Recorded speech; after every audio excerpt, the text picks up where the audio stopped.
সিঙ্গাপুরগামী বিমান বাংলাদেশ এয়ারলাইন্সের একটি ফ্লাইটে যান্ত্রিক ত্রুটি দেখা দিয়েছে।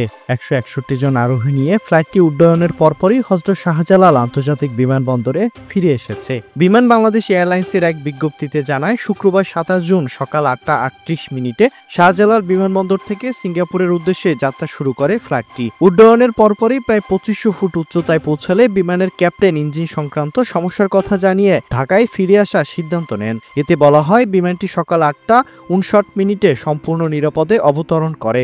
বিমানটিতে মোট ১৫৪ জন যাত্রী ও ৭ জন ক্রু ছিলেন। তারা সবাই নিরাপদ ও সুস্থ রয়েছেন। বিজ্ঞপ্তিতে আরও বলা হয়, অবতরণের পর সংশ্লিষ্ট কর্তৃপক্ষ দ্বারা রানওয়ের পুনরায় পরিদর্শন করা হয়, তবে সেখানে কোনো অনাকাঙ্ক্ষিত বস্তু বা পাখির চিহ্ন পাওয়া যায়নি। কারিগরি পর্যালোচনা শেষে পরবর্তী ফ্লাইট পরিচালনার বিষয়ে যথাযথ সিদ্ধান্ত নেওয়া হবে বলে জানায় বিমান কর্তৃপক্ষ।